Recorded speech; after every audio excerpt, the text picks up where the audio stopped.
Alright, the other two from last week, I added a little bit to this side.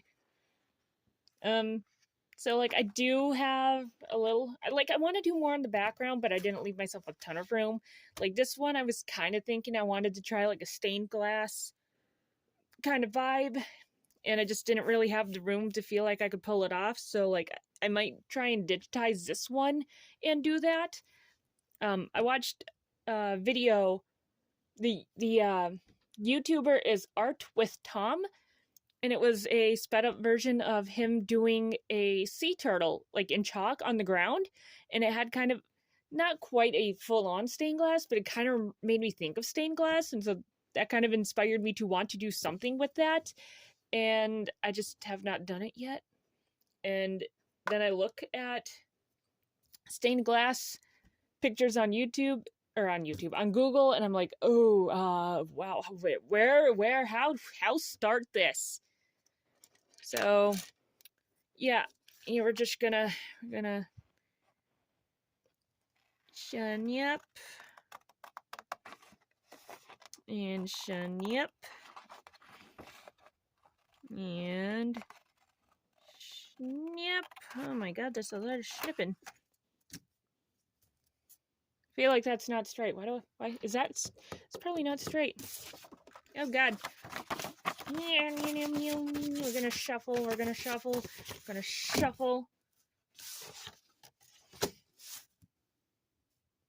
Now, left or right or left. We'll do this one. Was this the card you were hoping for? Kinda hope so, because it's the one we're doing. And, I still have that last one for the next time. I will never understand how people get multiple projects done in one video and have that video not be an hour long. I mean, I guess this one's only 10 minutes, so it's not that bad. But I also kind of forgot to, do a little more with the eyes and stuff. But moving on. This time, instead of doing a full-on marker or a full-on colored pencil, or in the case of last time, what was intended to be marker that I ended up using colored pencil on because things just kind of went. So this time I purposefully decided to use marker and colored pencil. And we're starting with the markers as the base color, because quite frankly, you can't really use the marker on top of the wax. It just doesn't work, obviously. We all know this. This is 2-year-old knowledge, or it's not, I don't know what I'm saying anymore. I never did, but, okay, moving on back to the project. I really like the shade of purple, by the way, a lot. Although I wanted his shirt to be a dark purple, and I needed a base, but I didn't want the base to be a super dark purple. Maybe that would have looked better, actually. I don't know. I guess I think in part is I wanted to be able to see the lines as I went over it with the darker, so that I knew exactly where I wanted the shadows to go, or rather roughly. I really need to work on my shadows and my lighting, because I get confused easily, and sometimes I'll, at least digitally, or where I can get away with it, I'll do a little arrow to give my rough idea of the light source, because otherwise sometimes I get confused, and I'm okay, it was coming from this way, why am I doing that? And I don't know, that might just be attuned to my inability to direction.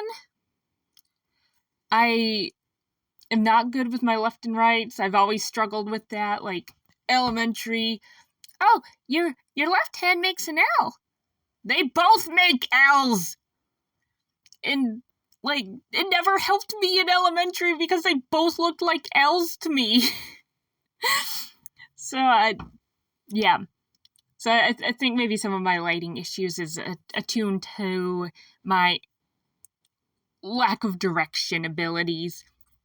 Definitely did not get my dad's sense of direction at all. Far from it. But anyway, yeah.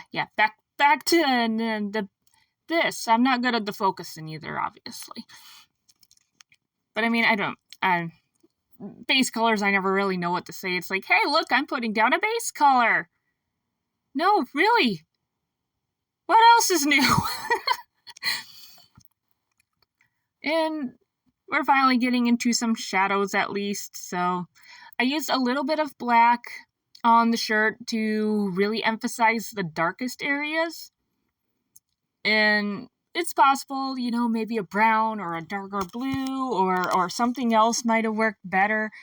But where mixing black in with paint just muddies it, like even a drop of black will completely muddy out a color instead of just making it darker. I find that using a little bit of black with colored pencil actually works well and makes it look darker and not muddies the color.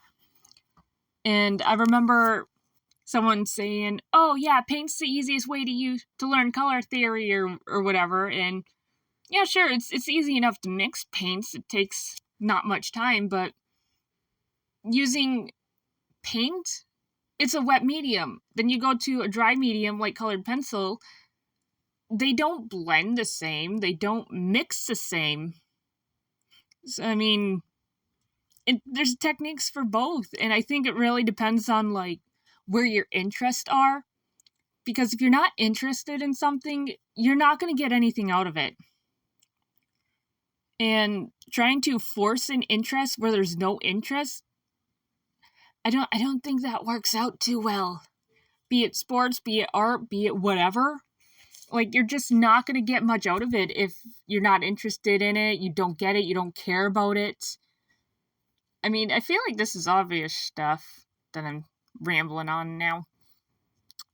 Maybe it's not. Maybe someone never... I don't know. But, like, I don't really care to do animal art. More recently, I've been wanting to learn to do a little bit. Just, like, cute little ones, not, like, realism, but that's not easy. Because I can never be satisfied with anything. But back to color penciling, I know I mentioned previously, probably last week, I don't remember, about, how I used to do a lot of colors because I remember being told it's boring if you just use a darker version of the same color. It's boring then. And I get it. I do.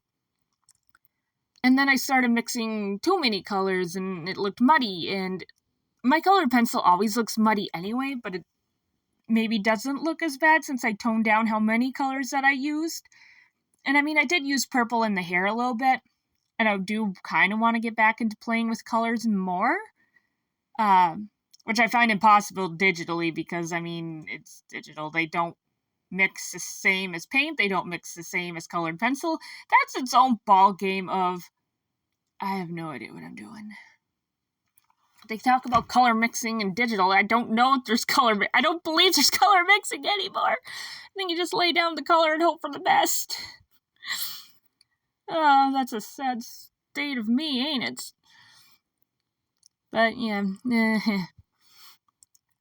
Yeah, I think, like I said earlier, I wanted to do more of a stained glass with this one, and if I do digitize this one, I think I'm going to try doing that, because the canvas will be bigger, because I didn't want to redraw this on another canvas. Except for the one hand, I pretty much liked how this sketch turned out, especially in comparison to last week. This one just looks better, even though it's almost the same pose. We realized that I tend to draw Shayan in this pose a lot. I see no problem with it. I don't know, it just kind of works for him. And if it works for him, I'm going with it. And, that's kind of the other thing with art is people always have their opinion on it. And I get, that's kind of what it's all about, too. Like, everyone's going to see something different with art, but when you're the one making it, I, at least personally, take the philosophy of, it's my art. You can make fun of it if you want. You can hate it if you want. It's my art. As long as I like it and I'm doing what I like, it doesn't matter what anyone else thinks. So, yeah. You can make fun of my long hair and feminine lines, but they're still boys, so. Anyway, enough of that ramble. This is the final product. Hope you guys liked it. Let me know down below either way, and... well, I hope to see you guys again next week. Until then, peace out!